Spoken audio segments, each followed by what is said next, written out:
Hey, everybody. Welcome to the EvoSec Podcast. Once again, the Tactical Twins are together in 2 episodes in a row, bro. Thanks for having me again.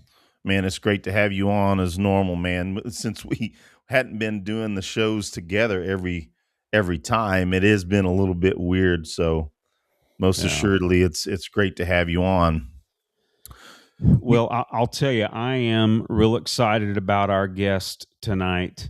Someone I've been following quite a bit. You know, someone might say stalking, if you can say that about YouTube, but been stalking this gentleman on the internet and YouTube for quite a while. So we are excited to learn from him, and we have Mark Smith from JBS Training Group. How you doing, brother? Hey, man, I'm good. I'm way better than I deserve, for sure. Well, thanks so much for coming on, because again, we've talked about trying to have you on for a long time, so it's great the stars have aligned. Well, Mark, real quick, brother. So I'll just say out front, we discovered you from the Tenacore videos that you shot with Jeff Mao and his crew. How did you hook up with Jeff? Oh man, that's a fun one. So I, started this company. I frankly didn't really know what I was doing. I could shoot decently, but I had never taught anybody, and nobody knew who I was. And and it wasn't lost on me that I couldn't help anybody if they had never heard my name. And so I ended up becoming very, very good friends with a man named Bill Blowers from Tap Rack Tactical. Bill, to this day, is one of my best friends, if not my best friend. And Bill and Jeff Mao from Tenacore actually go way back. They were on team together years ago.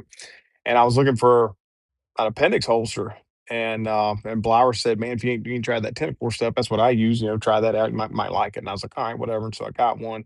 I did like it, and I didn't really think much else about it. That I got a holster. I like it. Cool. Carry on. And then Jeff showed up. Me and Bill started doing collaborative classes. Um, Gosh, I don't know, 21 maybe. It might have even been earlier than that. I can't remember, but they were a pretty big hit. They've since kind of died off, but they were a pretty big hit initially. And Jeff Mao and a fair amount of people from Tenacore actually came to one of those classes, and that's where I first met Jeff's. I would say about 21.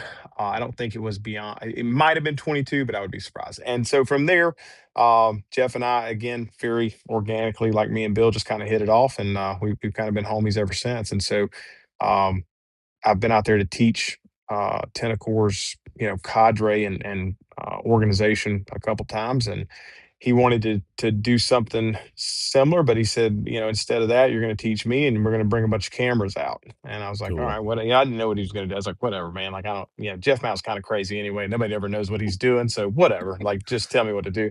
And He's so deadpan, isn't he? oh yes, dude, totally monotone at all times. Like there's no emotion. You don't even really know what's happening, but you trust, And so I was like, yeah, whatever, man.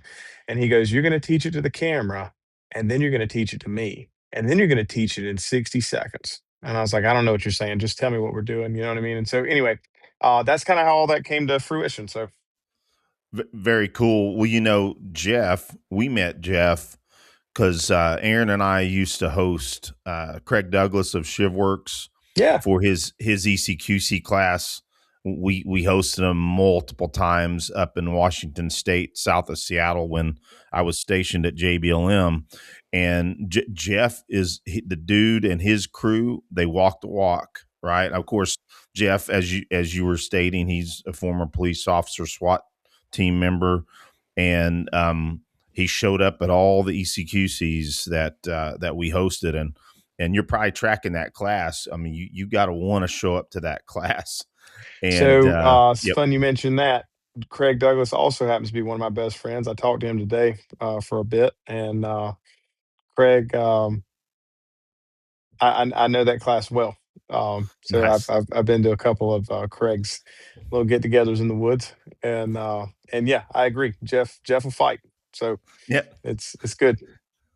Very cool. Well, I just thought I'd kick that question off at first, but really before we get too far into this, there's a lot of folks that know you that in our audience, I'm sure. But for the folks that don't, can you tell us a little bit about yourself, where you're from, what brought you into this field, and anything else you would like the audience to know before we move forward? Yeah, man. So first and foremost, not a cop, not a mill dude, just a normal dude. I am the husband of Brittany Smith. I'm the father of two wonderful children. I'm a disciple of Jesus Christ. I just happen to do this stuff here for work, right? And so this is not my identity. This is not like anything emotional for me, right? It's just something that I really really enjoy doing it, and it provides me a very unique opportunity to create real relationships with really good dudes from sea to shining sea, and it is an awesome time.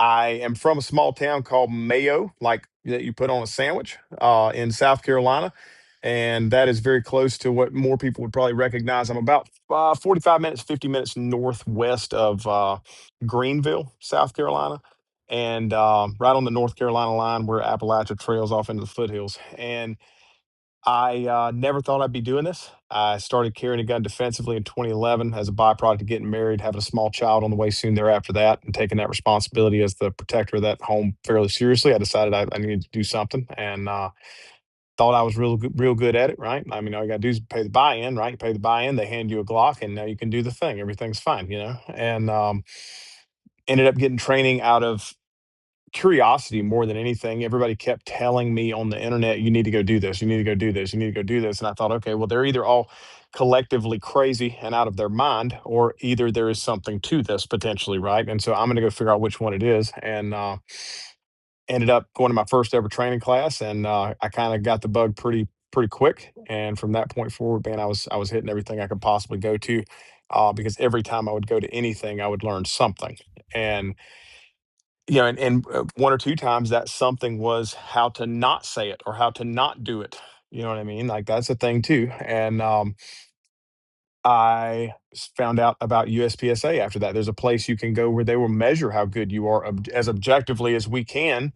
They have created a measuring system, you know, and I remember looking at that, and one thing led to another, and um, felt like I was supposed to go teach dudes about shooting. It was super weird. I believe it was a divine calling. It was not my own. I would not have any desire to do that out of frankly sheer humility. Who am I? I've never won anything. I was a B class USPSA shooter. I was nobody special, and so then I decided to go and do that, and I felt a little bit dishonored or dishonorable about charging people money, having no accolades whatsoever. And so I decided that I was going to go be a grandmaster in USPSA by the end of 2021, come hell or high water. I didn't care what I had to do. And so I started chasing that. I accomplished that and then started looking at the rifle. Rifle kind of started smiling at me a little bit, and kind of got interested in that.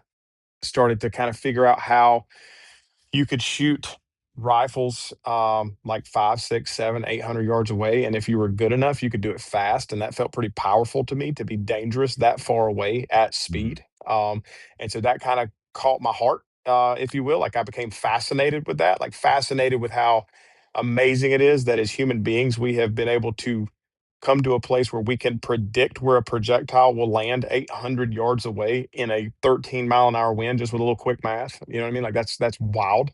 Um, and so then got to looking at that world, and from my USPSA background, I noticed that a lot of the boys in that world, not all, right, but a lot, they had a whole lot of PRS in them and not enough USPSA, and so Mm. they were very accurate. And if you put us all on a bench shooting groups all day, we'd all look very similar.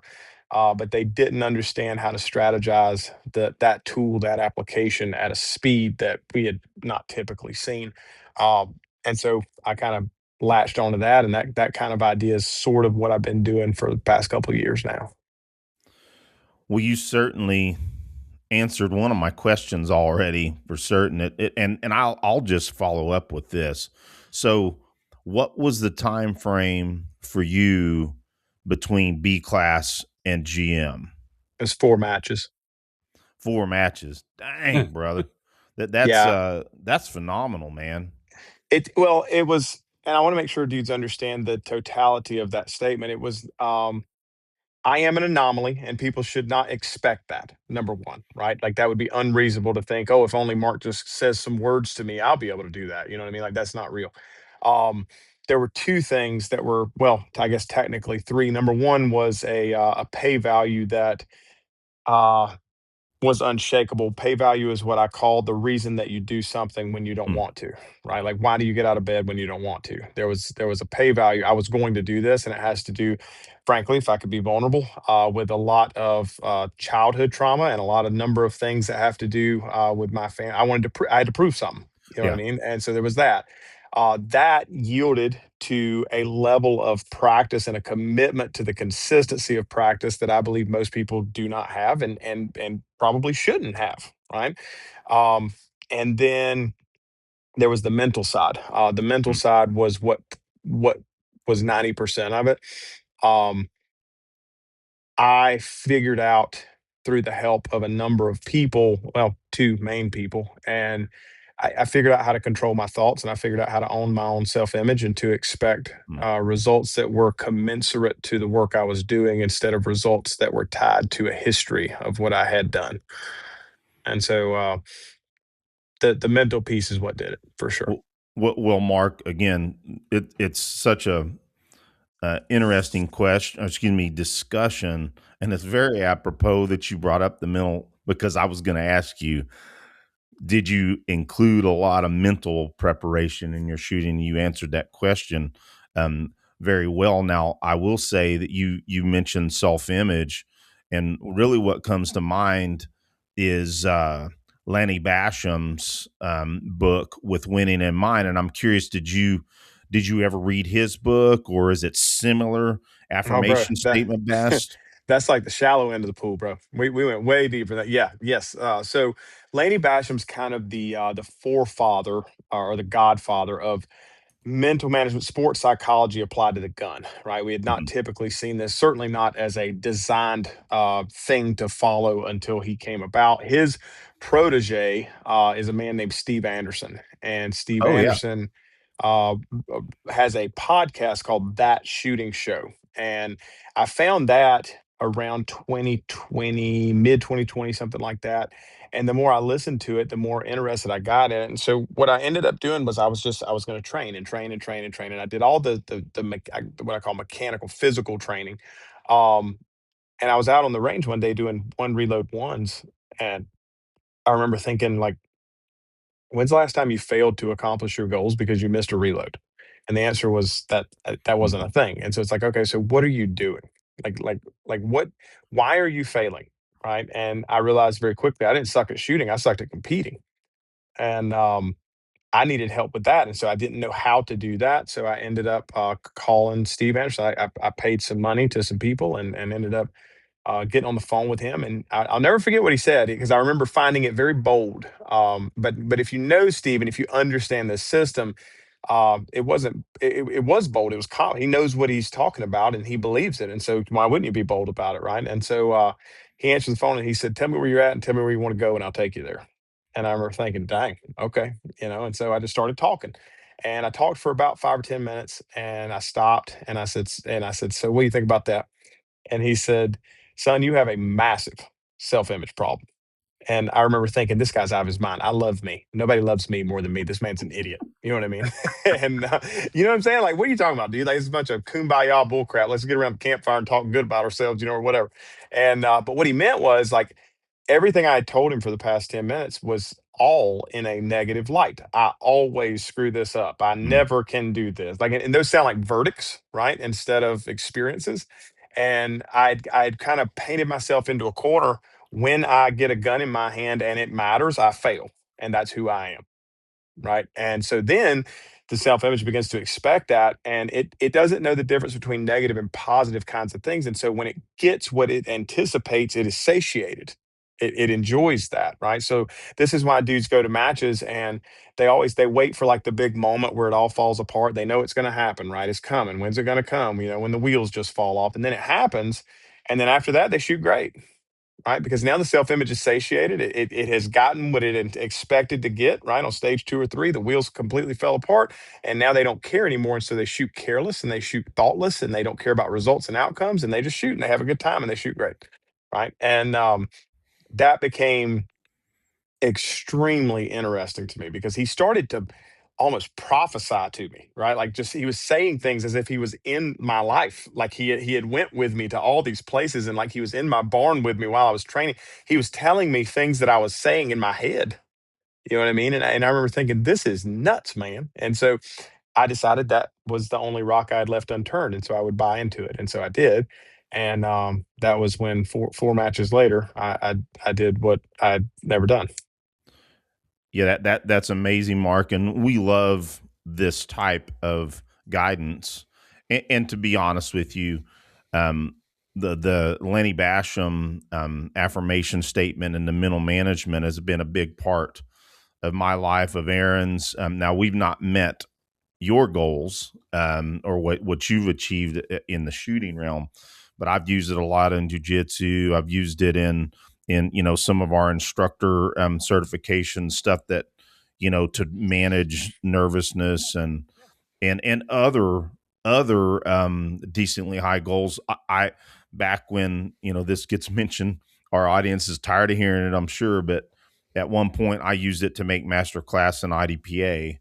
I did not I don't shoot that right now, and masterclass and IDPA is nowhere near GM in a USPSA. I'm well aware of that.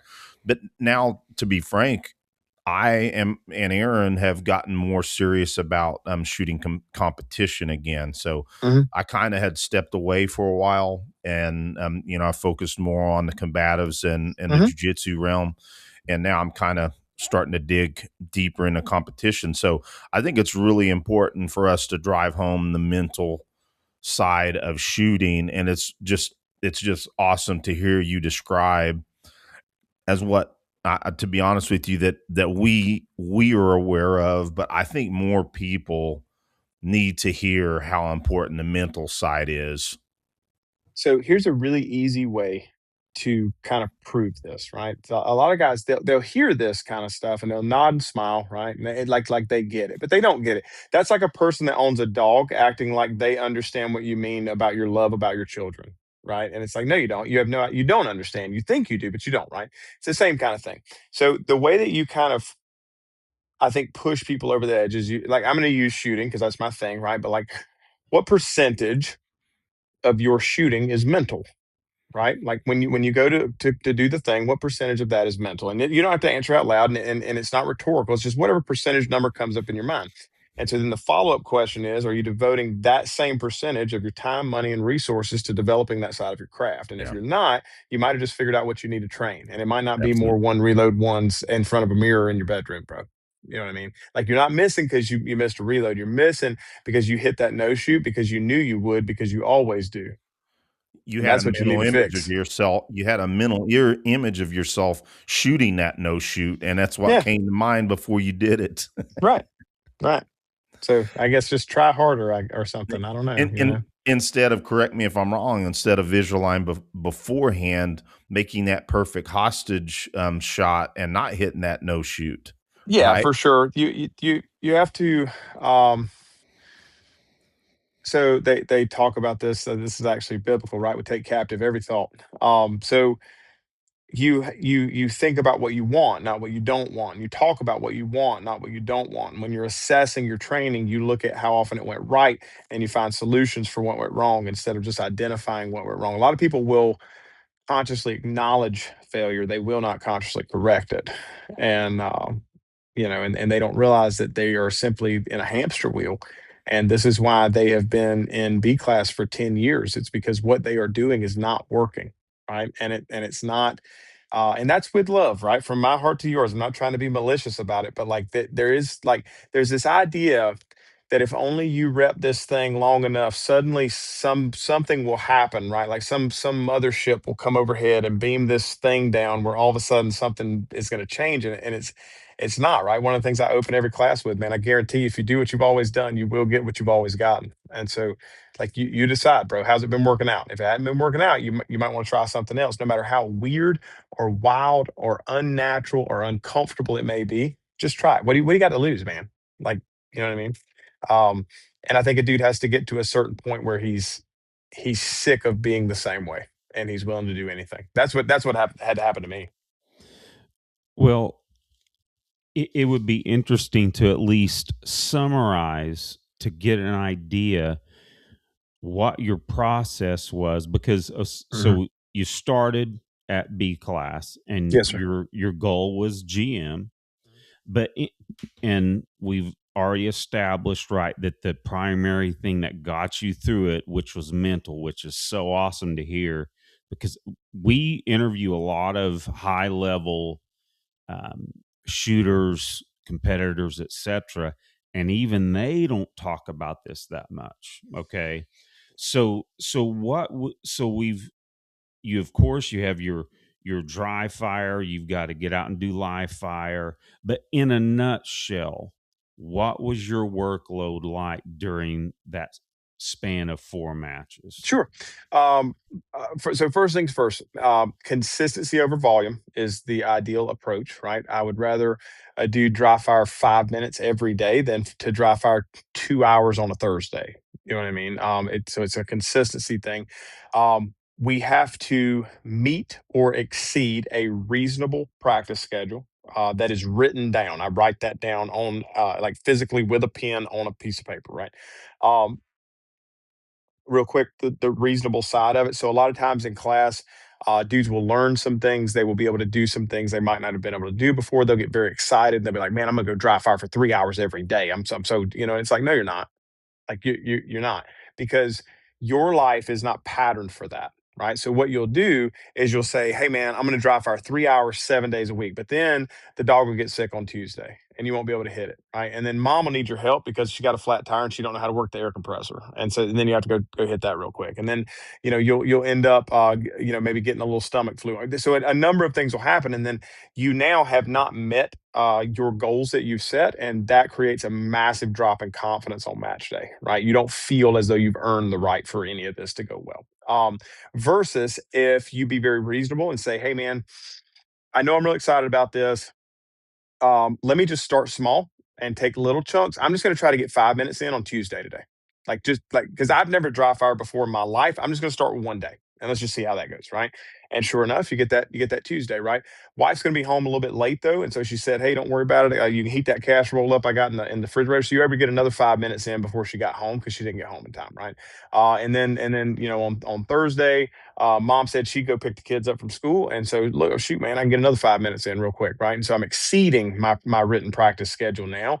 And so a guy that trains 2 days out of the week when he only meant to train one is going to have a dramatic mental head start on a dude that said he was going to train 7 days and only got five, right?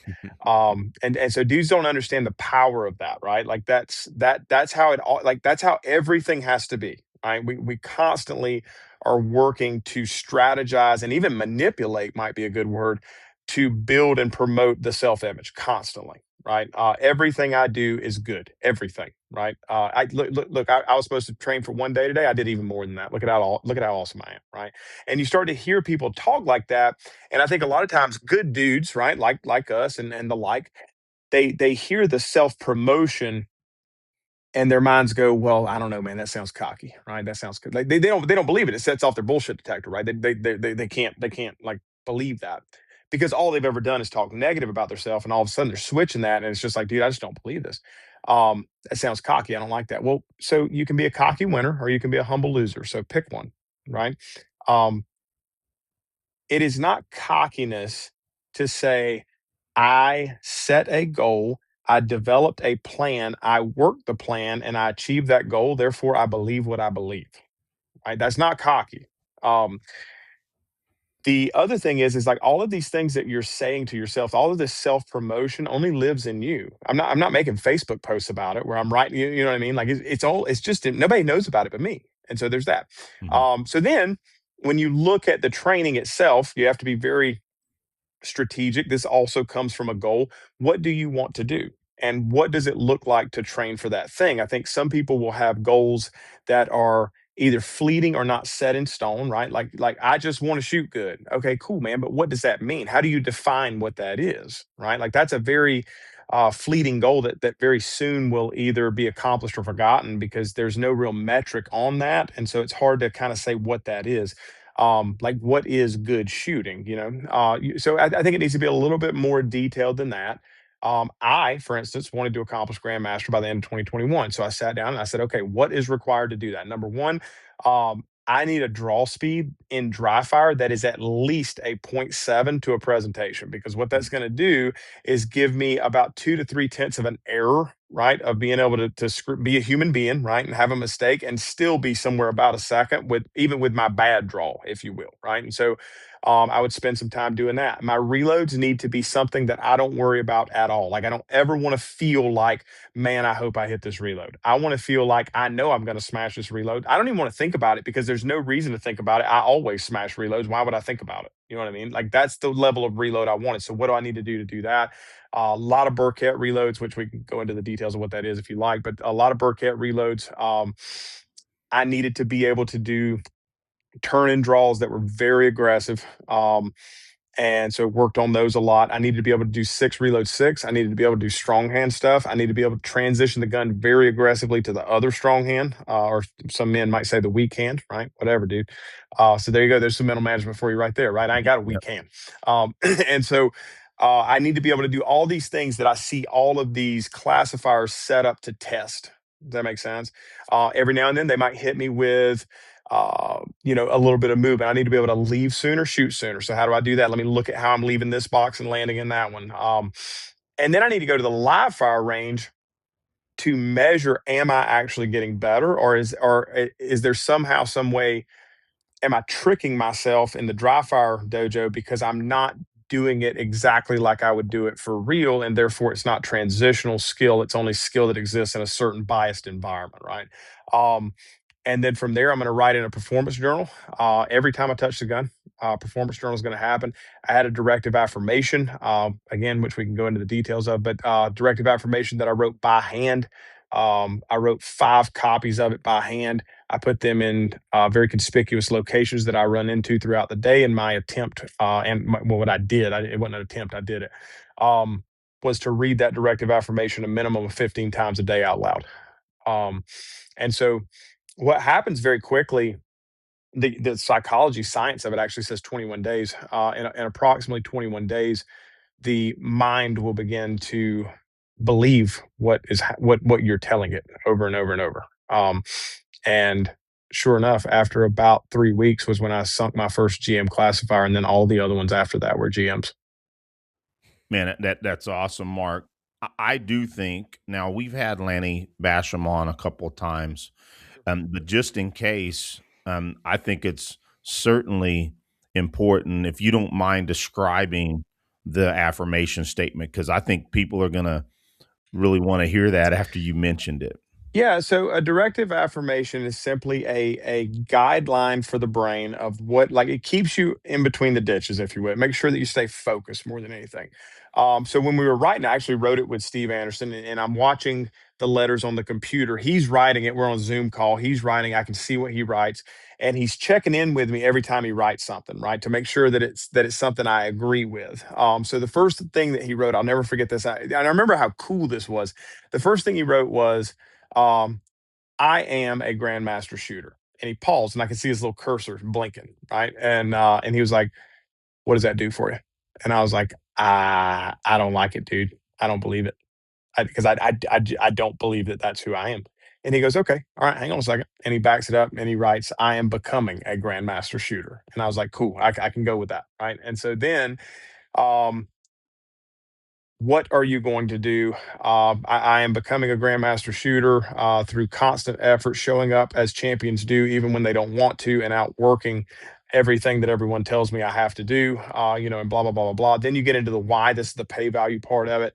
I will leave out some personal details that I'm not interested in mentioning, but the gist of it is, and I'll tell you a couple things. So one of them is I want to show my children that you can make a career change in the middle of your life, and in this country, you can do anything you want to do.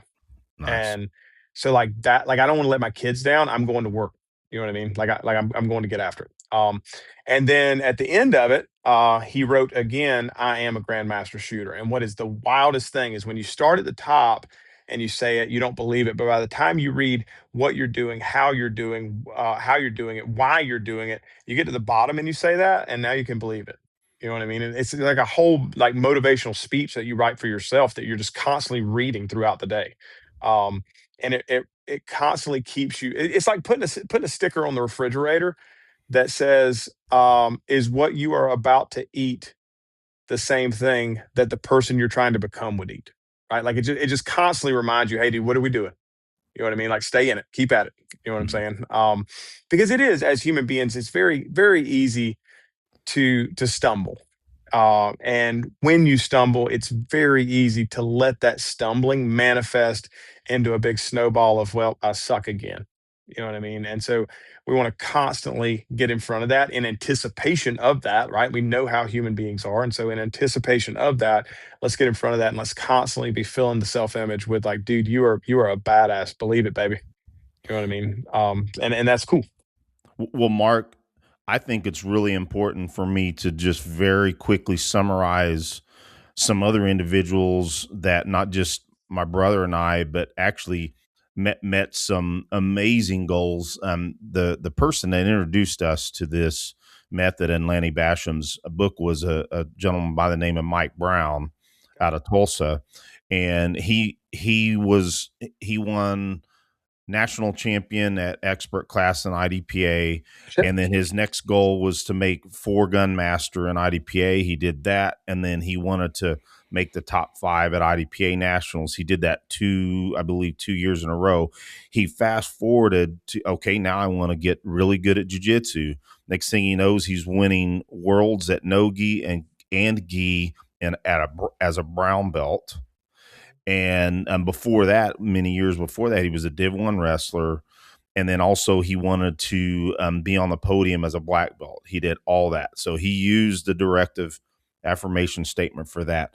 One more real quick, gentleman, that's real important to me. He's one of our assistant coaches at my gym by the name of Chris Curry. And we've had him on, so I'm sure he doesn't mind me using his name. I met him during COVID here outside of Fort Bragg, and we would roll in his garage, and he would talk about competing. And, he's really good on the mats, right? At this time, he was a purple belt. Actually, no, he was a blue belt at the time. And so anyway, he's like, man, I do really well on the mats, but, every time I go to a match, I choke. And I'm like, okay, I think I got something that can help this guy. So I passed him the Lanny Basham book. He doesn't say a word to me after I said, hey, you need to really focus on the affirmation statement.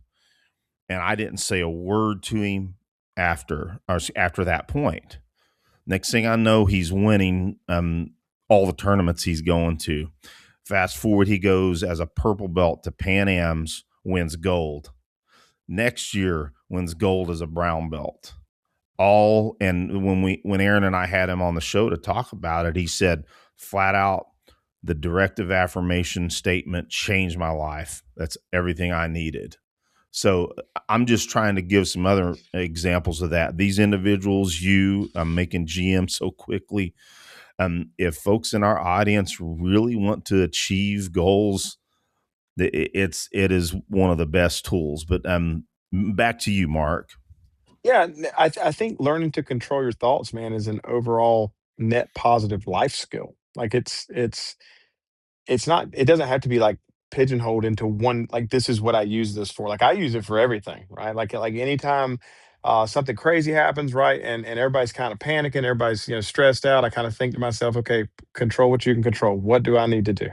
Right. And you do the only thing that you can do that makes the most sense, and you don't worry about the rest of it because you can't control it anyway. And to continue to dwell on things that are outside of your control is a really easy way to drive yourself crazy, and make yourself really not joyful. right? That's another thing. Like mental management, I think, is the single greatest tool that you can use. Like if you're listening to this right now and you do not have joy in your life, like the first thing I would tell you to do is look to Jesus Christ. The second thing is like, are Amen. you controlling your thoughts, or are you letting people that you don't even know tell you things that are lies, that are not real, and you're believing them, and you're ruining yourself. Every morning you wake up and you open this portal to the world where everyone tells you about how stupid you are, and you start your day like that, and you go, oh, I don't feel any joy in my life. And it's like, yeah, dude, I believe you. Like I wouldn't either. You know what I mean? Like, why have you allowed yourself, like, you're allowing that to happen? And I think a lot of times dudes don't understand how. Now it is very complex, but it's very simple. Um, and if that kind of smiles at you, right, and that kind of makes you curious. With Winning in Mind's a tremendous book on that. That's kind of, the Bible, if you will, of all of this stuff. That's where it all kind of started. Another really fun one is The Inner Game of Tennis. It now sounds, kind of gay, maybe, I don't know. If you're into tennis, whatever. But if you just replace the word tennis with the word shooting or the word jujitsu or the word any, you know what I mean? It'll teach you. It doesn't necessarily, I think it's more of an insight into how your mind and body coexist and work than it is a roadmap. And then another really fun one that's not really mental management related, but it does tie into the training piece very well is the Talent Code. The Talent Code's also a very, very good read. So like those are the three that I recommend to dudes. Like if you're interested in this stuff, man, jump on Amazon. You spend less than $50, right? And it might change the rest of your life. Um, or Well, how's what you've been doing been working out, right? You might want to try something else, bro. Yeah. Mark, one of the most awesome parts about this show, and it always has been the 6 or 7 years that we've done this. Aaron and I mentioned sometimes we're a little bit selfish in this endeavor, meaning that one of the biggest reasons we do this show is how much we learn from it. Yeah. So you see me writing notes down here, Yeah. right? Yeah. So I'm writing those books down. I'll try to get those in the show notes. Usually I'm pretty good about sliding them in, but otherwise, heed what Mark's saying here, because these types of things are amazing, and thanks, Mark, for putting those out. I will be ordering those for certain myself. Yeah. And in case you're like me, right? Like I don't enjoy reading, right? Like it's not a thing. Like I'm very jealous of people that just like smash 50 books a year. You know what I mean? Like I want to do that, but I don't want to do that. And they're very easy reads, right? So like if you're like me, like I'm not a smart man. I know what love is, right? But like I don't like to get all deep in the weeds of a bunch of very complex things. And these are very easy reads, very thin books, not crazy stuff. So you'll enjoy them even if you don't like reading a lot. Well, you certainly speak as a wise and smart person, Mark. I know that a little self-deprecation doesn't hurt anybody, but you certainly sound like a smart dude to us. Aaron, what you got? You got anything you wanted to follow up on that Well, particular section? I think we've covered dry fire. What I love, Mark, is that your training, like I asked about your training load. I love how it literally took a total spin, because most people don't talk about the important mental side. Mhm. But now when it comes to practical, to our audience, how important is dry fire? I think it's as important as your goals are, if I could meet that, right? If all you want to do is to be able to safely manipulate a gun, it might be important for a period of time and then not important at all after that, because now you know how to do that and you don't have to do anything else, right? But to continue to chase the next level and or make a attempt to maintain a current level, I think I would call it required. Um, it's i- it's a thing that is it's very different. So again, you'll notice I keep going back to the mental side. It's very different mentally dry firing than it is training live fire. So for instance, like if I'm going to make mistakes, and I tell the guys on the range all the time, dude, like if you've never done anything like this before, you should dry fire it. Like I'm going to say 10 times to every one live fire rep. And the reason is when you mess something up in dry fire, you don't feel no kind of way about it. You just try it again. Like you make an assessment. Okay, I missed this up. Let me hit it again real quick. But when you like shoot a delta or a no shoot in training, like that stings a little bit. Like you feel that, right? Like that's different. And so like if we're gonna make the mistakes, let's make them in dry fire where it doesn't matter and it doesn't feel any kind of way. Cause like you're gonna make them regardless. So just do it in dry fire and it doesn't cost you any like mental abrasion. It doesn't cost you any money. And for a lot of people, it costs you significantly less time. You don't have to go to a range. You don't have to do anything. Just get some targets out, throw them in your living room, and screw up there. Because like that's like we have to get to a point where we can be vulnerable enough to say like that's what real training is trying to pull weight that I can't already pull and getting it halfway up and having to drop it. I got to learn. You know what I mean? Like you have to fail, and I align jujitsu a lot.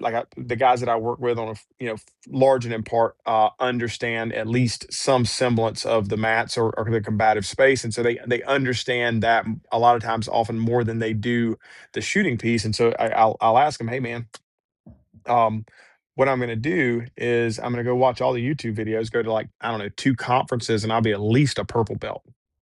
Right? And they're all like, huh? And I'm like, yeah, because that's ridiculous, right? Like that's the dumbest thing in the world.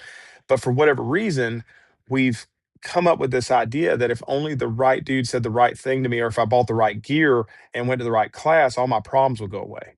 And like that's asinine when you say it like that. Like everybody understands that's not gonna like this is a human performance sport, dude. So like it requires training, and in order to get better at it, it's going to require you attempting to do something that you can't already do with the very reasonable expectation that you're probably not going to do it perfectly. And so, um, dry fire is a really easy way to do all of that stuff right now while you listen to this podcast. Like you don't have to, you just get the gun out and just do it. You know what I mean? Like, what do you struggle with? If only I could do blank, my shooting would be awesome. That's what you need to dry fire. Fill in the blank. Right? That's how easy it is. Go figure out how to do that. Um, but like if we spent as much time trying to solve our problems as we did looking for someone to tell us how, we wouldn't have any problems, right? Like the answers are on the range, dude. Like once you've got enough information to be able to have an idea of what you're doing, go shoot, go to the dry fire dojo, go like think critically instead of being a social media zombie scrolling around looking for somebody to give you the right answers, dude. Like the answers are already out there. Just go pick up the gun and dry fire. Um, if you don't know what to do, Google dry fire. If that doesn't work, go to YouTube and type in dry fire and just start to look and then create a running log. Hey man, what's your draw to an honest presentation? That would be a presentation where I absolutely saw a dot and my finger was on the trigger ready to shoot the same way I would if it mattered. Um, and then I'm going to do this thing that this guy from the YouTube says to do because it makes sense to me. And next week I'm going to see where I'm at. And if you're making progress, it's working, right? Like keep doing that.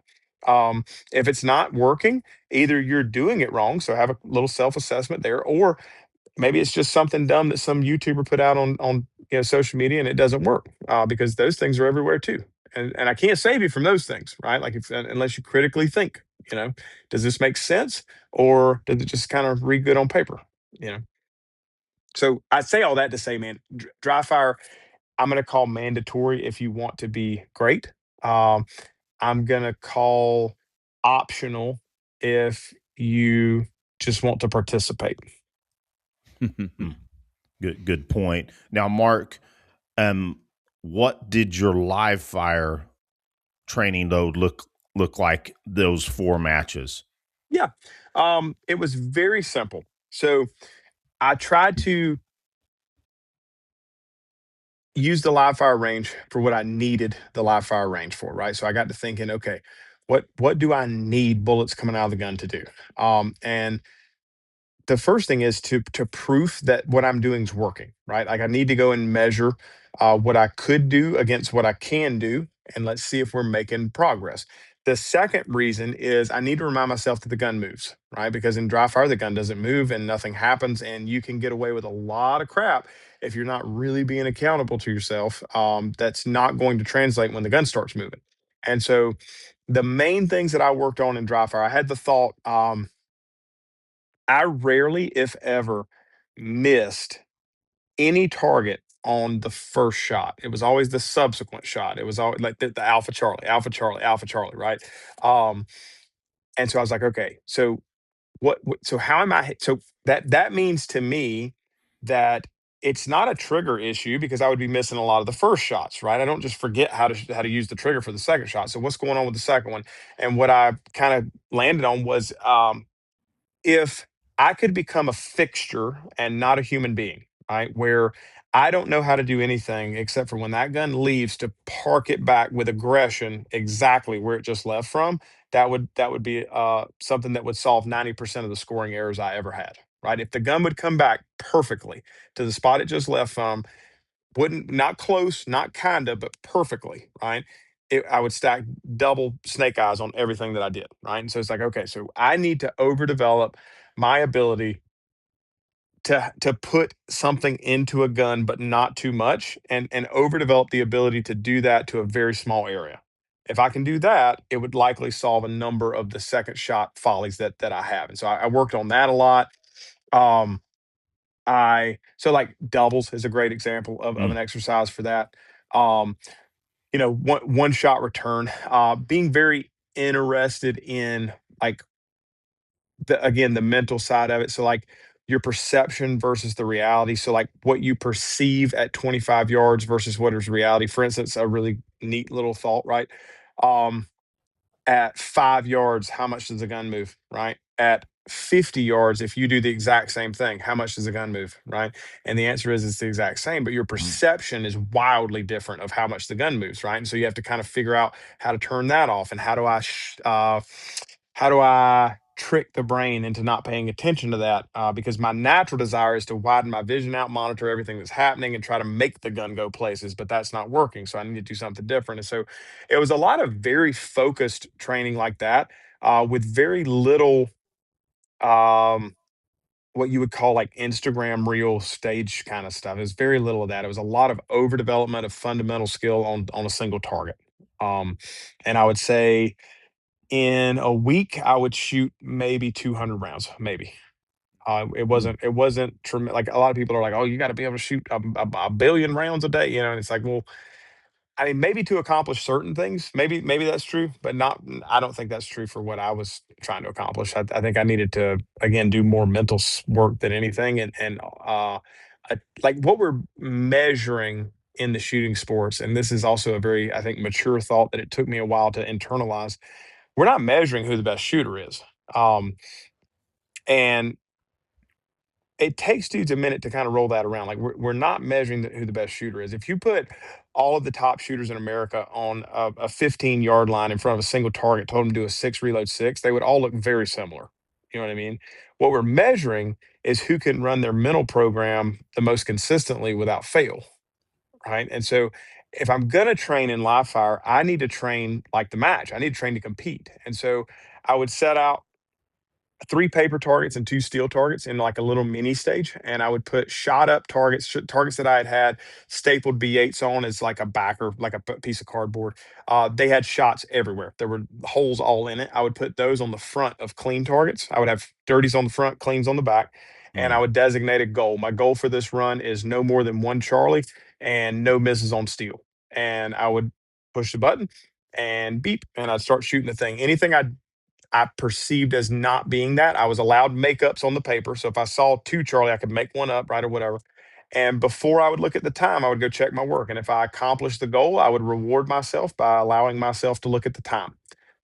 And then I would change it and I would never shoot that again, because that's how it was. That's what you were being measured on. And if I did not accomplish the goal, I would immediately push the timer button and clear the time, because it doesn't matter how fast I did it. I didn't do it. And so Gotcha. I need to focus on the process, not the result. And I would set up environments where I didn't know what fast was because no one has ever shot this in the history of the world. And so I'm not chasing some arbitrary part time. I'm not chasing some result that's clouding my ability to do what I need to do. Um, and I would just shoot. And I think that like if you think about that, that's 8 rounds per stage. I would do that 5 times. And if I do it correctly and I'm clean every single time with the goal in mind of what I set, that's, that's less than a 50-round box of ammo, but I think it's more work than most dudes get out of 500-round bags. Yeah, Because it's absolutely. intentional, it's focused, it's strategized, right? It's not just Danny DeVito. I started blasting. You know what I mean? So, Well, very, I mean, an excellent explanation, and these are actionable. yes. The problem is that a lot of folks may not go after it, and frankly, this is some of the stuff I need a kick in the rear end in my own shooting, because again, not to make light of it, Aaron and I know a lot of this mental preparation, and we use it. I think some of your thoughts on live fire is refreshing. That I definitely want to dig into that. I'll be going after this. Even some of my notes here. I'll be going after it again and writing more notes. Aaron, what you got? Hey, I think this still dovetails into what we were just talking about, because it is something that gives someone it's a negative reinforcement. And I saw you talking about this on one of the Tennecore videos, and it's the dummy and ball drill. mm-hmm. And it was refreshing to me for you to say that's, I don't remember exactly what you said, but you're like, that's a BS drill. Yeah. And because, I mean, I was like, okay, I've shown this to some of my students, and thank God I usually was good about it. But then I would do it on my own and, just dip right down. So can you, I mean, just real quick, give your thoughts on that, because I think a lot of people would like to hear that, because it just does seem like an overemphasized thing from older dudes. Let's just be frank. So the problem with shooting is that outside of an organized, agreed upon metric such as USPSA, IDPA, PCSL, pick your poison, whatever, right? There is no real way to have censorship of reality, right? And so what we have oftentimes is, and I don't think this is malicious. I think they do it as a byproduct of being a human being. We are very, very apt to set up a range and set parameters and conditions that are biased to our own strengths, right? And this is why I tell cops so regularly, or defensive gun carriers, like, you need to go shoot a match, man, because it's the only world outside of the actual fight where you don't get to bias it towards your strengths. You don't get to like set it up where you can do everything perfectly. It's like, hey, sir, here are the targets. Are you ready? Right? Like, this is what you get. That's it. Right. And I think that we have to be very careful that we're not constantly training what we know we can already do. You know what I mean? Like, and I think that it's a very, if I'm being honest, like, it's a very light lift to pull a trigger without moving a gun. If that's the only thing I have to do, if there's no other frills around that, like, I can go as slow as I want. There's no time standard. There's no recourse, or there's no consequence. It's just, hey man, can you just do this and just don't move? And it's like, yeah, I can do that. Like, I can do that very quickly with very minimal reps, like within 10 reps. Like, and this is why we see such success with it in class, which is why I think we want to continue to do it, because within 10 reps, a student's pulling trigger without moving the gun. And it's like, oh yeah, look at there, you're hitting. Oh yeah, look at there, you're hitting. Oh yeah, look at there, you're hitting. But now give them some sort of stimulus where they're trying to do it aggressively, and it never sticks. It doesn't work. You know what I mean? Because that's not what they're actually doing in an environment where time is of the essence, or time is matters, or is measured in some way. And so it's like, okay, so are we training things that matter, or are we training things in an environment that we've set up to show people, hey, look at how cool I can do this. See how I can do this better than you can. And then you get there, you do 10 reps of it, and it's like, yep, see how great of a teacher I am. Look at how good you're doing that now. You know what I mean? And but in reality, it's like all of this is null and void, because in no way, shape, or form is there anything we're ever going to do with a gun that matters, where any of this is going to come out. Like, it's not gonna matter. Um, to go back to Craig Douglas, man, Craig is probably the most masterful example I've ever seen of setting modalities of training that are commensurate to reality, right? So, agreed. If you remember in his class, he has three modalities. One of them is technical and consensual, right?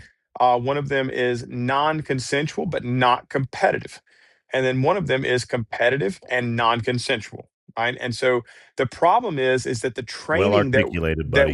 the training we are giving people lives in the technical and consensual realm, and that's where it stays, right? We're allowing people to do a thing with no consequence other than they get embarrassed in front of their friends or something, and there's nothing happens no matter how slow or how fast they do it, even though that's not what we're doing. And they never get to feel any sort of pressure, such as like you do in ECQC. Like, dude, the Appalachia way to say it would be a whole lot of people live in pools where there are no sharks, right? And that's the problem.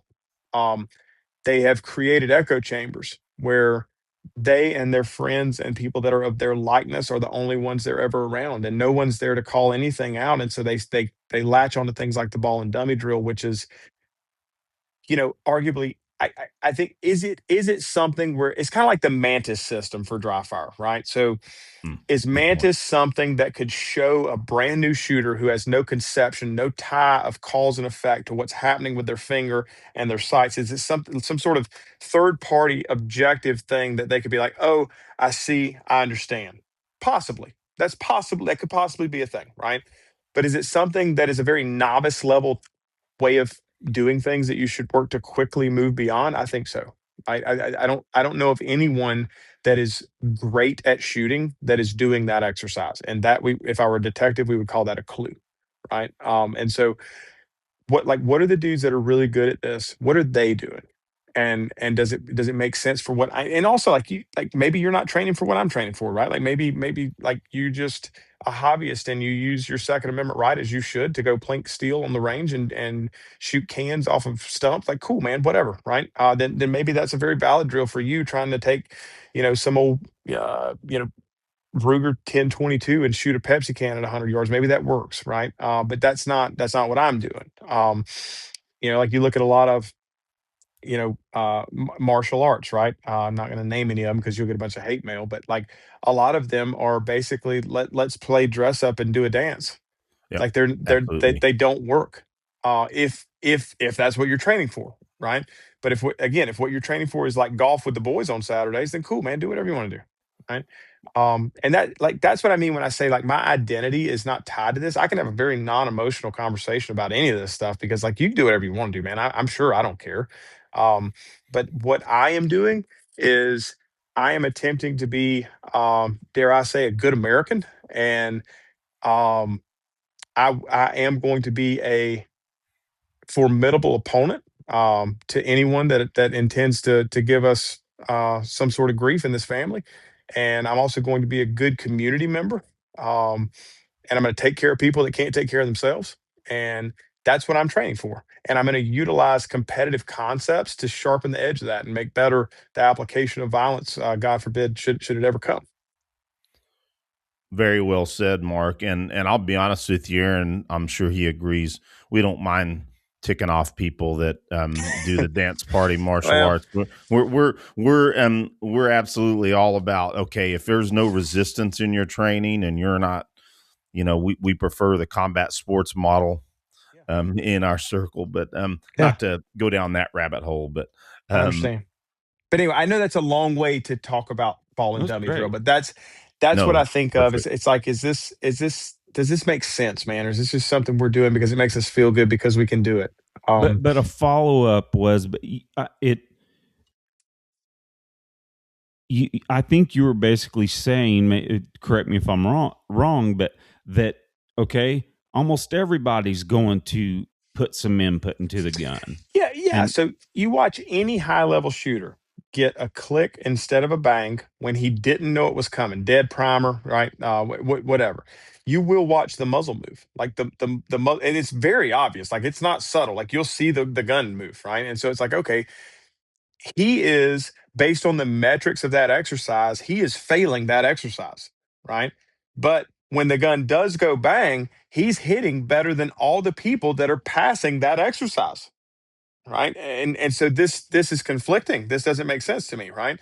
Um, it's a timing disparity, not a it's not a bad thing. It's just an out of time thing, right? If the gun goes bang and you put nothing into it, it will just look at the top of the target. It won't come back down. You have to put something into it, right? And so the difference between more seasoned shooters versus novice shooters is that novice shooters are typically putting that thing into the shot when they take it, versus more seasoned shooters are putting that thing into it after the shot has already been taken. And that's the difference. Well said, Mark. Well, yeah, Aaron, go ahead, brother. I think we can cover this real quick, I'm sure, because Eric has a lot of stuff going. This is mainly his show these days, so I feel like I'm hogging the airwaves here, bro. What are you talking about? But I think this would be a good time to bring this up too. So, say a guy is, getting into competition, and he's been to, let's say 5 or 6 matches, and he's right now just shooting a Glock 17. Maybe you put an Overwatch trigger in it. Doesn't even have a dot yet, etc. But then it's like, wait, I could get. This guy's thinking to himself, I could get a major, or I could start having and getting the most advantage I can by jumping to a staccato and a red dot, or or a Nighthawk. I've got the means to do so. Should I do that now? Yeah. So I would ask, what is the goal, right? Like, what are you trying to do? So I'm gonna give you an example of how we can bias our thoughts in an unrealistic environment. Now, this is not intended to throw shade at anyone. I'm going to use specific examples because people will recognize them and they'll be able to understand this concept better. Right now, every cop in America thinks they need a Staccato 2011. Now, kudos, right, to Staccato for being able to be such a marketing genius, right? And like, I wish I could do that with JBS Training Group, right? Like, teach me how to do that. Like, I want every cop in America to think they need that, right? And so I get to thinking about this, and I get to looking at it, and it's like, okay, how did they do that? I'll tell you how they did it. They went to the place where these boys are most comfortable, right? Which is their range, right? They sent men to that range, and they said, hey man, what what are you guys using for your typical standard of who shoots the best? And if you've hung around cops for longer than 30 minutes, you know that he who has the smallest group has the largest wiener, right? Like, we all know this. Um, and also, like, he who has the highest qual score, right, is the most likely to survive. And we've kind of, again, conflated the standard that we have been preached to as the standard of what is like, that's the end all be all to a lot of these guys, right? And so, is a staccato or any likeness of that Nighthawk you mentioned, any 2011, 1911 trigger system, is it easier to actuate that trigger system without input into the gun, and therefore shoot a bullet inherently more accurately than a lever style trigger system? And also, is that gun, because of its typical fitted nature, and how nicely put together it is it inherently more precise than a piece of Tupperware with a metal slide on top of it, right? I think the answer to both of those is yes, right? And so now, let me show you how good your qual score could be, bro. Like, shoot your qual with this thing and then try this. And they're like, holy crap, bro. This is obviously how we kill MS-13, right? And like, if that's the extent of the thought, if that's how surface level the thought is, that makes sense, right? But when you start to add in number of other things, right? Again, man, the speed piece, like putting people on a time crunch, tells the truth. Like, you'll find the truth very quickly. Um, I'm not going to say it's not out there. It's out there somewhere. I know it is, but it is very rare to find dudes with 2011 pistols in law enforcement that are very good shooters. It is very rare, right? Normally, the dudes that throw down the hardest are dudes that are using Glocks, M&Ps, and just regular good old boy guns. You know what I mean? And again, I'm not disparaging the 2011 thing. I think for some departments, it certainly is the right move. For some cops, it certainly is the right move, right? But to think that you're going to buy your way into a better way of doing this, I don't know, man. Like again, I would ask, what is the goal? What are you doing? Like you look at my friend Chuck Pressburg, man. His goal is to shoot 100s on a B8 at 25 yards with one hand, which is crazy, right? Um, but he can do it, right? And he found that a custom Chambers 2011 was the easiest way to do it. And that's what he should do. That's the purchase he should make if that's what he wants to do, right? Um, and like that makes sense. And so and does that mean that he's now obligated to be slow and he'll never be able to shoot fast and he can't do anything else with that gun? No, certainly not, right? But it's like that tool is the tool that makes the most sense if the highest goal is accuracy and precision at distance with a handgun. Like that makes the most sense for sure, right? Um, but no, I don't think it's the answer for most people. I don't. I don't. I think it is a fool's errand to think you will buy your way into some semblance of a substantially higher level of skill. Now, might you argue that a 2011 pistol is easier to shoot well at certain things? Yeah, yeah, certainly. Yeah, I'm not in contest with that. But there's a lot more that goes on behind the scenes that is not just shooting 10 rounds into a B8 or just shooting 6 rounds into USPSA target. It's maintenance and volatility of design and manual of arms and malfunction related issues, stoppage related issues. I mean, there's a number of things that you like. There ain't no free lunch, dude. So like, you will take a hit somewhere. It's just a matter of like, is the juice worth the squeeze for you to go ahead and take that hit, right? Excellent. Well, thank you. Yeah, that was a really good explanation. There's a lot of people that may hurt their feelings, but they probably need to hear it. When they it's not intentional. Yeah, not at all. And please, audience out there, especially, I know we got folks out there that probably love those guns. They're a badass pistol. I'd love to have one myself. I just hadn't brought myself to want to spend the money when I can. So we can all wear different shoes, bro, and still be right? Like it's fine. Yeah. Don't be a pansy. It's fine.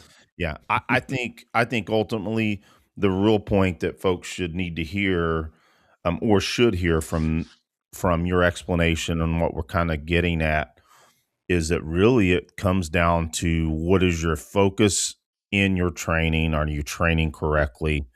Are you getting training from folks that know what they're doing, things of that nature, instead of just trying to buy performance? Because a lot of folks will go out and buy a 2011, but they've not went to a level 1 pistol class before or a performance-based pistol class. And all we're trying to say, because that's what this show is about, is we hope that it's more about what should people be doing to meet their goals, and that is being able to defend themselves with the highest capability, and that's what we're really trying to get across.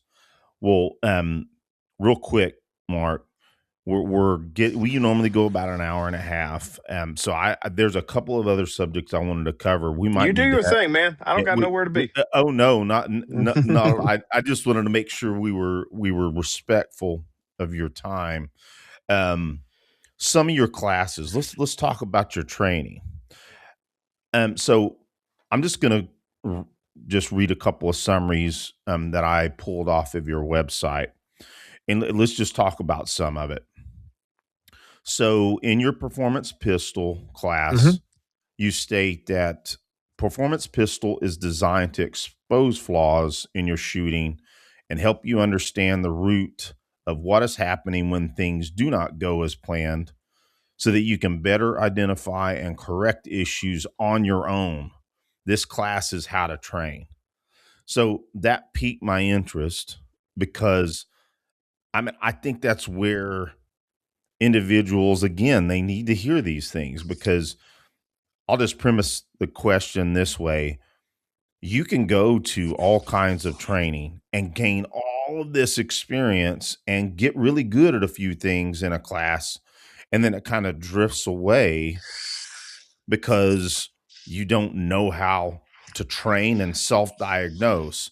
Am I wrong in reading in this that you're trying to impart self-diagnosis as a big attribute in your classes?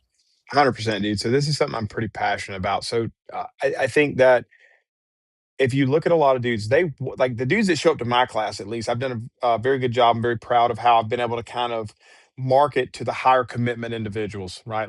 You kind of look at a little bit of my Instagram channel and you find out pretty quickly, like if you just bought your first gun, this is probably not for you, man. Like this is to the dudes that are looking for the next thing. I think a lot of dudes want to train. Like they have the desire and they have the commitment, but they don't know how to do that. They don't know what that means. And so um I've got two options, right? As a coach, I have the ability to create an environment where you leave at the end of the day feeling like John Wick. Like you really feel like you are like tuned up. You know what I mean?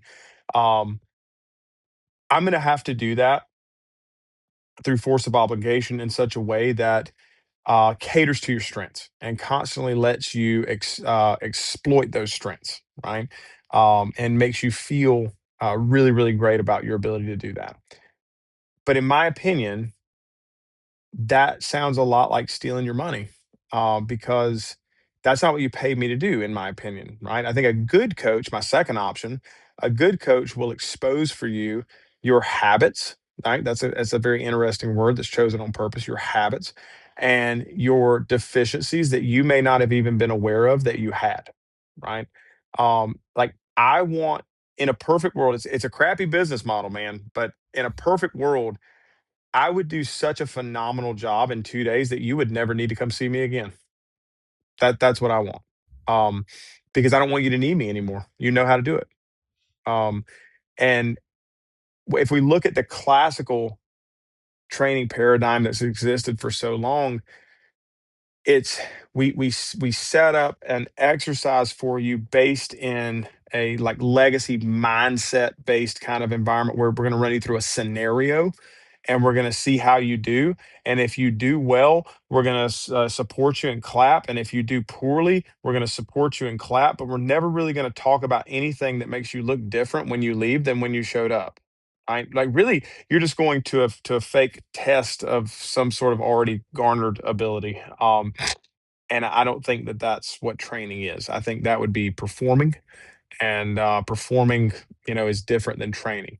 Um, Habits that people have, I think that a lot of people have very habitual failures that they are not aware of, and the reason they're not aware of it is because um, instead of looking at it and say, "Man," like very critically thinking like, "Why did that happen?" They just tape it up really quick before anybody sees it, and then they just go try again. And they don't ever really look at like why is that happening? And the reason I want dudes to do that, the conscious like the first thing that has to happen to overcome a problem is the conscious awareness that you have one. Right? Like you have to know about it first. And then I think you have to experience it. So I do two things in class. Number one, I tell people, hey, if you are this dude that does this thing, or if you're this dude whose gun looks like this, right? I'm going to prophesy to you what's about to happen, right? And that way, when it happens, now at least I've got your attention, right? This dude just told me my future, and dadgummit, I knew I was trying to not do it because he said I would, and I did it anyway, right? And so now I've got your attention, and so then it's like, okay, so you made that mistake. Why? What happened? Right? Instead of just saying, "Oh, you screwed it up. Hey, bro, let's just slow down. Let's just relax." Right? Because those are very arbitrary things that don't say anything. We like that. I would like to relax and get my hits, brother. Right? So, like, how do I do that? Like, help me understand that. And I try to help dudes understand when they fail, why they fail, so that they can then put their conscious thought on the correct thing tied to the failure and see if we can kind of just turn it off. It's super easy to do once you have created an environment where you've had the conscious experience. Like most people, for instance, that miss low left, right-handed shooters missing low left, right? They know they do it, but they've never felt themselves do it. right? Like they've never been in the moment right then. I felt my pinky finger tighten up and the bottom part of my palm, that meat, I felt it squish in right when I pulled the trigger and I felt that gun go down, right? They've never had that. They know that they do it. They see it on target, but they've never felt it, right? I'm going to try to create an environment where you feel yourself do that, right? Because when you feel yourself do that, you can very easily just not do that. Like how and it's really crazy simple, right? So overdriving a gun, right? The gun goes off and it lifts and I'm going to put it back, but I do too much and I go below the target, right? And I hit low.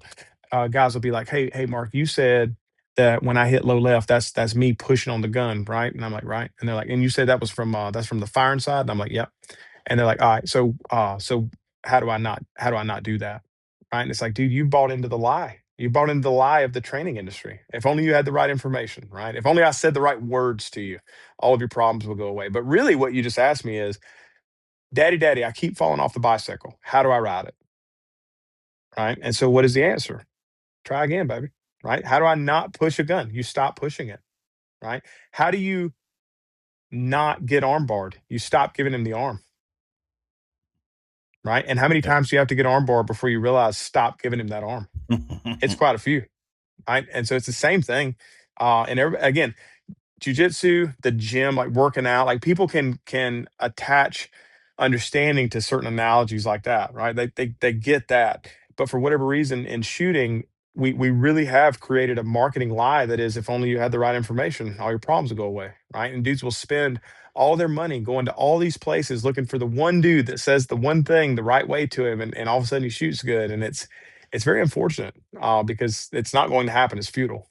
Um, and so like that's what I'm trying to do. Like performance pistol is an overview of modern performance principles applied to the handgun in an attempt to help an individual self-train, right? Like that, like I want you to understand what it is you're trying to do, why you're not doing that, and what's causing it, and give you things that you can go work on without needing me standing beside you.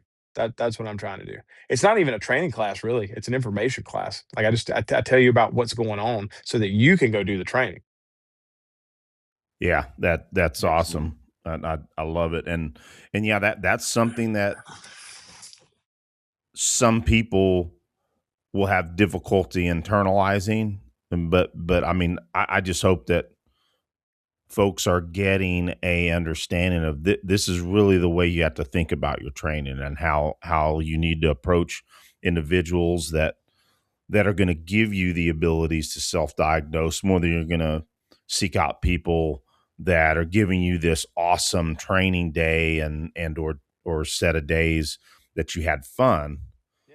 Instead, leave understanding how to self-diagnose and how to train. That's awesome. You know, so, like I was going to say, like, you guys are a combatives podcast. So I was thinking about this while I was talking, and I finally just kind of wrapped it. I want to hit it before we move on. Like everybody, not everybody, maybe, but a large majority of your audience, I would imagine, will recognize what a scissor sweep is, right? And so, if you can remember back to where you were like trying to figure out how to do a scissor sweep for the first time, right? You were like, you're pushing really, really hard from that top leg and you're trying to use like all your quad and you're like, God almighty, this dude's heavy, you know what I mean? And all the things. And then finally one day somebody or something happened where instead of just trying to do it with your legs, you let your body roll his pivot point up on top and you felt it, right? You were like, oh, this is different. I can do this now. You know what I mean? And now you know what it feels like to do it correctly. And so now that you know what it feels like to do it correctly, as you're attempting to set it up from that point forward, if you're setting it up incorrectly, it'll smack you in the mouth immediately. You'll know immediately this is not going to work, right? Because you now have an experience of like, I know how to do it correctly and I know what I'm looking for, right? So that's the conscious awareness of like, this is not going to work. I know what it feels like to fail, and I know what it feels like to do it correctly. I need to plug my conscious mind into this one thing that's going to fix this one thing, and now I can do it. You know. Nice. That's a good way to put it. Yeah, if you're not bringing their weight over you and off balancing them, then Godspeed, bro. Scissor sweep is not gonna you're not gonna get the sweep. Yeah. You know, unless it's some just person that doesn't have balance, which that'll happen sometimes. But anyway, good example. So I'm going to jump forward here. Yeah, do it. One of your classes that really intrigues me is your American Gas Gun Rapid Precision. And what I'm going to bring this up first of all.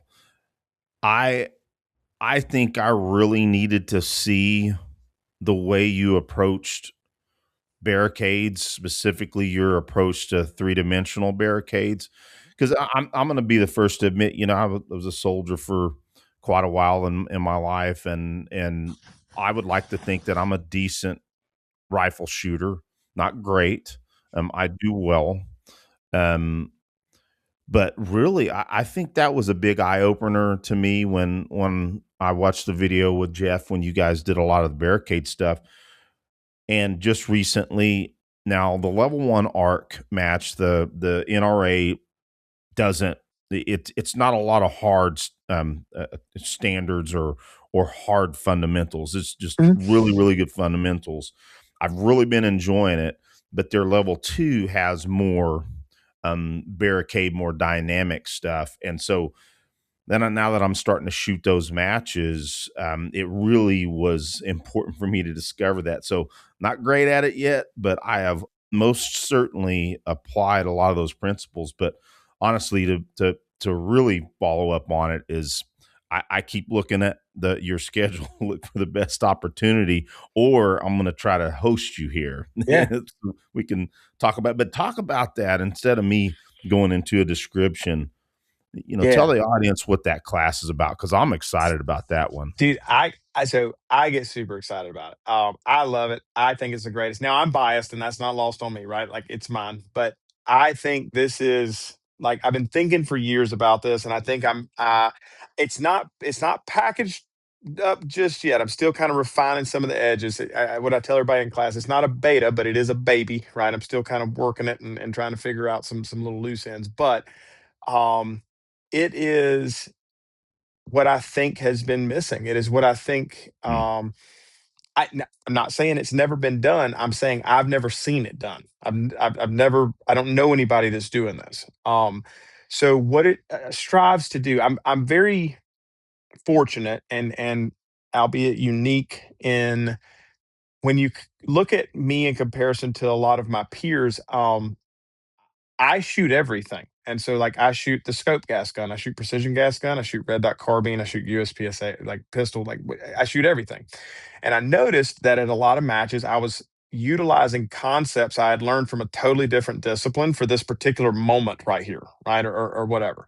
And I'll tell you, it's a really fun story how this curriculum came to be. So, I had an organization, a three-letter organization down at the Clinton House. It's very common. Instead of me going to a team will come to me. And so they came down and they specifically requested barricade stability and barricade blocks of instruction with the short guns, the 11.5-inch guns. And I was like, cool, man, no problem. And so I get them stable on this. So the first thing is I put them on these boulders, these big giant boulders. And they're like, oh my gosh, we don't ever, like, how do you do, that's the first time. It was very obvious to me they'd never been on barricades that had depth to them. It was always just set the rail on top of this 3/8-inch edge of plywood and do the thing, right? And so they had to like think about height over bore and what is the muzzle looking at what the optic is and all these different things. And I put a 10-inch plate out at somewhere between 150 and 200 yards. I don't know where it was. I just put it out there for them to look at and just shoot at, right? Because we're working on stability, not necessarily marksmanship. I know they tie together, but let's isolate the task. That just give you something to shoot at. And he gets stable, and I'm kind of watching him, and he out of the corner of his mouth, right? He didn't want to. I told him, I said, once you get your face set, dude, and you set the dot in the middle of the window, don't pick your face up, right? And so he gets, and he didn't want to take his face off the gun, and he was like, what's the hold? And I was like, still. And he was like, huh? And I was like, hold still and pull the trigger. Right. And he's like, all right. So ding, ding, ding, ding, ding. And he gets up and his eyes are all lit up. I could tell he was rolling something over. And I said, what you got, man? And he said, dude, how did you know we could just hold?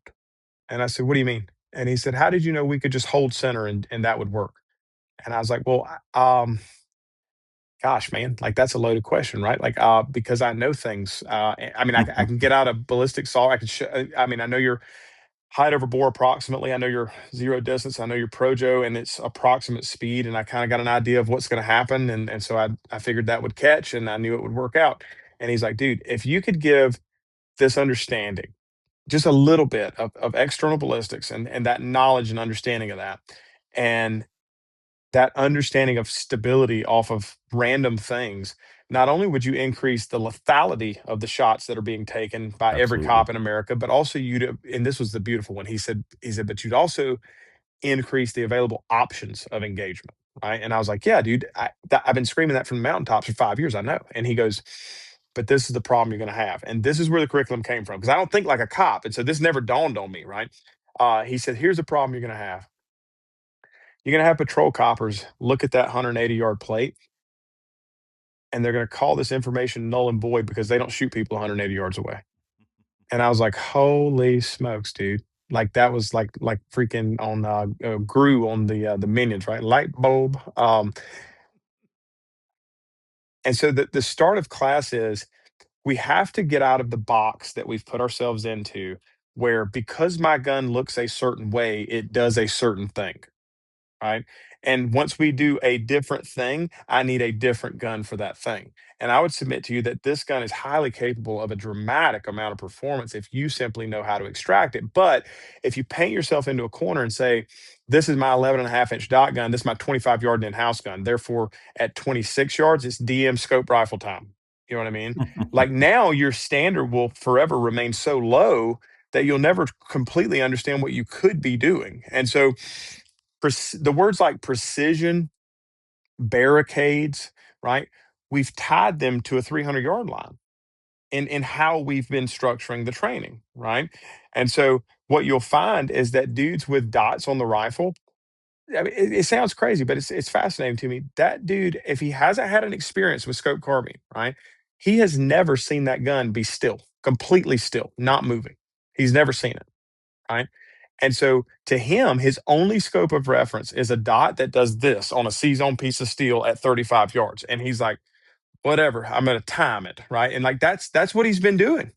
And so precision, the goal of the course is to promote the idea that precision is not tied to an arbitrary yard line. It's not a thing that begins at a certain place. It's a thing that if the target says you must have it, you must have it. Right. And like the way I sell it, man, it's not for 200-yard shooting. It just happens to work at 200 yards. It's for 47 yards, right? When you show up to the critical incident at the shopping mall and you're running through the mall with your patrol rifle that you hope is zeroed. We'll talk about that later, right? And and you end up taking up a position on the big concrete planter in the main area of the food court, and you see the dude look out from behind the knee wall that separates the two eating areas from the Asian restaurant and the Chick-fil-A to see if y'all are still there. And from a wooden chair with maybe the ability to prop on a table, you get this right at 47 yards. That's what it's for. It just Yep. happens to work on C-zone steel at 300, baby, right? Like, Yep. but that's not what we use it for necessarily. We have to put it in a far more practical application. But that portion of the face takes precision at 47 yards. Yep. Yeah, that's great. And yeah, I was watching, I read through that at one point on your website, and of course I saw what you were doing with Jeff on that video of the barricades. And I was like, man, I've got to seek this training out whenever I get the chance. Now I have a funny story. Yeah. So the range that I belong to, it's a godsend range. I won't say it over the air because I don't think that even the owners don't let it out. They don't like. I mean, people that come to my classes, they're gonna know. But anyway, over the air. Where do you live? No, I'm just kidding. Go ahead. I'm just kidding. But I'll tell you for certain offline. But I live outside of Fort Bragg, it's very close to Fort Bragg. Aaron's been to it. It's about 15 minutes from my house, which is one of the most awesome parts about it. Does it have 3 letters? Does it have 3 letters? Yeah. Like, is it a 3-letter thing? Not federal government thing, but like No. it is Oh, I see. ABC range. Yeah. Okay. Yeah. I think I Yeah. know what you're talking about. Anyway, as you were. But well, actually, we can hit it offline because I think we may be almost getting close. But bottom line is that in many cases I'm opening the range and I'm closing the range. It's a private range, but $100 a year, and it's all big boy rules anyway. So I go there and I'm going to focus on rifle because it's some matches. And I'm like, man, I'm going to work some of Mark Smith's concepts because I'm not that good at it yet. So I'm going to work on it. Nobody's here, so I'm going to go crazy. So I get a couple of barrels. I got one on, standing up straight, and I got one on its side. And I take, the bench rest benches, and I turn one sideways, so I got these different levels on it. And then I take a regular sitting bench and I turn it over on its side so it's standing up tall. Yeah. And so I'm running between these positions, not running. I'm, moving going with to each position, going, to each position and firing at my still at, I think it was 100 yards or 200 at some point. And next thing I know, I hear people pulling up behind me. and it's the normal guys, and there's there's a lot of studs that show up at this range too. So I mean, we got unit guys, we got special forces guys, but these guys were looking at me like, what in the hell are you doing? Mm-hmm. But the only reason, it's not super funny unless you were there, but just be mindful. I was thinking of, Mark Smith's techniques, and I set my own stage up. These dudes looked at me like, what in the hell are you doing? And they even, kind of gave me the stink eye for a second. Yeah. Eric, it was because you weren't benching your rifle, your hunting rifle, to zero up before hunting some deer or something. Yeah. So that was my Mark Smith influence. Funny story for the show, dude. So it's super fun. One of the things that I send to the hosts, like if you want to host that class, I need 6 to 10 barricades. And when I say barricade, one of the things in the little footnotes is like no VTACs. Don't bring a VTAC out here. I want you to grab me anything that will support the weight of a rifle, like anything, roadblock signs, a barrel, an old four-wheeler, right? A folding chair, an industrial fan, a ladder, a shopping cart, right? Like anything. And let's figure out how to make lemonade out of lemons. And I bet you if we can get to a place where you can make the gun be still on that stuff, dude, the PRS barricade that's concreted in the ground at your local range is going to be free money. Like it's not hard at all, right? And I had a cop in, oh gosh, which it was might have been Iowa. I can't remember. But he had pictures of where they went to the local bum camp and commandeered a shopping cart and handcuffed it to the bash cage on the front of the SUV and drove it back to the range to use it for this class. So wow. So a lot of dudes, they don't get it, man. But it really is a fun class, man. It basically, takes like kind of like Mike Tyson would say, it takes a little bit of the performance shooting side of the house, the precision shooting side of the house, and says, now kiss. You know what I mean? Now, do the thing. And it strives to promote the idea that like most cops are training on 50-yard ranges. And so I think that not all, but most. And I think that if your standard is high enough, that's enough. That's enough distance, right? But the problem is for the longest time, our standard's been very low.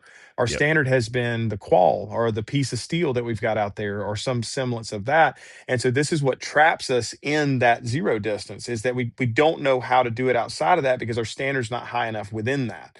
And so, again, this stuff will just happen to work farther than this if we can overdevelop it at zero distance. And I think if we were being honest, like the difference between a 500-yard target and zero distance paper, if we're being honest, is simply where you're holding the reticle. But like Everything else is exactly the same. Like nothing changes. So much so that for all of my scope rifle matches, like everything that I do is at zero distance on paper. I go to the long range one time. It is to proof the data in the Kestrel in a search of my human element that I may have messed something up along the way. And if I go one for one on those pieces of steel from 300 to 800 yards, those are the only shots I take on the long range. I don't ever shoot distance ever outside of the match and proofing of the data. Well, I shot some PRS in Washington State. I wish there was PRS close to me here, which is a little weird that I've not seen it. And maybe I need to look a little bit harder. But I've been looking on Practice Score in this area. But yeah, the reality is, I'll be straight with you. I probably need your help more on pistol than I need carbine. Sure. And what I mean by that, I'm not saying I'm better at carbine than pistol. What I'm saying is, for what I should be doing as a practical person, I probably need more help on pistol. But I'm tell you, I want to do that class for certain. And I think if I can get you out here and it's super fun, the range man. will work. Yep. So we'll have to really look hard at that, because I looked at your schedule. I don't think you're doing another one, at least open enrollment, this year. Am I incorrect on that? Or dude, I know I should like know all the details that's of this, okay. but we are No. wide open. Very fortunate to say. I don't, and I've also been very fortunate to find a sweet little girl from a local church here that I've hired as my admin lady, and so she just tells me where I'm going, and I pack my bags and I go, and it's been wonderful. So I don't deal with like emails anymore. I don't like unless it requires my personal, attention, I don't deal with any of that. And like next year, she's already, I think, got like 12 classes already booked. Like we're like, and I don't even know where I'm going. I just know that she's got 12 classes done. So unfortunately, I don't really even know what the next three classes I'm doing are. So, well, what I would tell you, Mark, is that I have a day job. yeah, I still work the day job, and with just this show, I'm trying to automate as much as I can. yeah. So more on that at another time. But Sure. anyway, Mark, that I really want to dig deep into trying to get you out here for that. Yeah. So we'll talk after, or I can talk with and we've definitely been working with your assistant. I won't name her on the air. Oh, you can call her out, man. Yeah. Everybody knows who Haley is. This mess with me. Yeah. Haley, she's been awesome. Yep. Well, Mark, we are coming to the close of the show, but Aaron's got one last zinger. All right. Yeah. So notice all the guitars behind me, and if you notice behind Eric, there are drums. Yeah. So one of our aspects of this show, and we've had musicians and big music stuff on here. So this is the most important question of the whole show. Yeah. What are your top 3 bands and or musical artists? Oh man. So fun fact, I am a drummer. And really? Yep. So I came up in marching band in high school, and proud to say, when I became captain, we held state championship in the 2A division of South Carolina for 2 years until I graduated. Went from there into drum corps with Carolina Crown, and tried out with them. I ended up failing out of that because I can't sight read, so that wasn't going to work. But I've always been really into emotion based songs, right? That's just I feel like songwriters are storytellers with a melody attached to it. You know what I mean? And so, dude, some of the stuff like the '90s era of like Garth Brooks was, I think, pure country gold, man. Just the way that he could pull an emotion out of you, and just make you. Like that song would go off and you'd be like, Dad, gummit, dude, I want to listen to that one again. You know what I mean? It was just, you could put them on repeat for like a house party over and over and over. Nobody got tired of them. They were great. And so I would have to say Garth. I know that's not a band; that's more of an artist. No. Band that's or exactly artist. the way we want you to answer it. Yep. Answer it however you want, brother. I think that if you look at kind of, so I have a very broad musical taste, man, and I'll say Tupac absolutely fascinates me. Interesting. He was one of like he was a rapper that, like, dude, when he was rapping, like it was rap, but he was saying something, dude. You know what I mean? Like there was a story in that, there was emotion in that. You could hear it in him, you know. He was using that platform to promote what he believed. And instead of just you, like he happened to make money, but that's not why he was doing it. You see what I'm saying? Whereas I think now it's kind of flipped where dudes are trying to do it to make money. Yep. And so there's no realness to it like there used to be. And then third, man, I think Metallica is the greatest rock band of all time. My favorite band. Yeah, absolutely. Like I think it's inarguable. That is the greatest rock band of all time. Man, that's the best answer we've ever heard on this podcast, because it's the first time somebody said Metallica was their favorite. Yeah, dude. That's have you heard the collaborative album with the San Francisco Symphony Orchestra? Oh yeah, absolutely. Holy smokes, dude. Like that is wild. I love it. That's my favorite album of all time. Oh wow, very cool. Very cool. I like you a heck of a lot more now, Mark, and I liked you a whole lot before. Yeah. You know, Aaron will admit, we'll say this, you know, if it wasn't for Metallica, we wouldn't be playing music. You know, it was Metallica that really got Aaron and I into playing music. And and Aaron is not as much into him as he used to be. He still loves to rock out to it, but I would say overall they're definitely my favorite band. And you know, of course, Lars Ulrich was a big influence on my drumming. I have to admit that Tim Alexander of Primus was probably my biggest influence. What's the dude's name that I mean, since you sound like you know these dudes better than I do, the dude's name that plays the drums for Lamb of God? Dude, he's nasty, dude. Yeah, he is, brother. But his name is eluding to me. Yeah, I can't remember. Really, really freaking good. I remember learning how to roll double bass pedals, watching like some of his. It was very, what would you call it?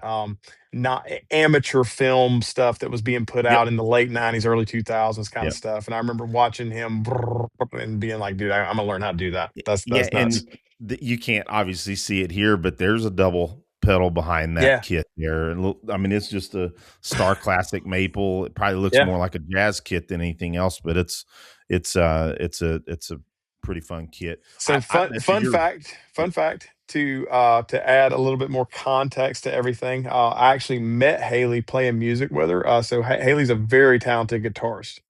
Oh, cool. Really cool. Yep. Well, then that, I mean, again, it's so cool to find out that we have a lot more in common than otherwise. Yeah, the music part of our podcast has always been an element. In many cases, the bumper music is Aaron and I. In some cases, it's Tim Alexander's been on the show. He gave us permission to use a lot of his music, and the singer and guitarist or primary at one point, Jason Beeler of Saigon Kick. And Aaron, what's his other band that I can never remember. It's called the Baron von Bilski Orchestra. Yeah. So he gave us permission to use his music as well. So it's a mixture. Cool, but man. we're always doing something music wise. And Aaron owes me some new tracks. I was trying to write some stuff the other day, but it wasn't working out. Yeah. Well, man, this was fun, Eric. I'll hand it off to you, buddy. Yeah, I think we have taken enough of your time, Mark. I would hope. I mean, I still had some other. We pretty much hit all that we really wanted to talk about, but you've just opened up a can of worms on some of this other stuff. So maybe we can talk you into coming on again sometime in the future. But most assuredly, I want to get into American Gas Gun Rapid Precision. If it works out, if I can host you here, or I'll find one of your dates that you've got it active, and if I can fit in, I certainly will. It's been a blessing to have you on. You're a wealth of knowledge. I guarantee if folks apply a lot of what you put out tonight, that they're going to beef their performance up drastically. And you're a desire to talk to, man. It's great. You have a great attitude and kindred spirits, I feel. So you have a blessed evening, Mark. Thank you so much for giving us your time. Before we get off, where's the best place that folks can find you? Yeah, man. So there's a number of places. The best place is going to be probably Instagram, right? JBS underscore training group. JBS, that's Juliet Bravo Sierra. And Tennecor's YouTube page. I have a YouTube page. I haven't put anything up in quite a while. All of my stuff is going to be very low quality compared to what Tennecor did. So, It's still good stuff. It's still good stuff. Approach with caution on that. I am somewhat active on Facebook and certain groups under my personal name, Mark Smith. And then, of course, there's jbstraininggroup.com. Outside of that, feel free to shoot me an email or a DM. I try to answer as many of those as I can. Awesome, brother. Well, you have an excellent evening, and we'll talk to you soon, Mark. Yes, sir. Thank you a lot. I appreciate it. Take care. Have a good one, guys.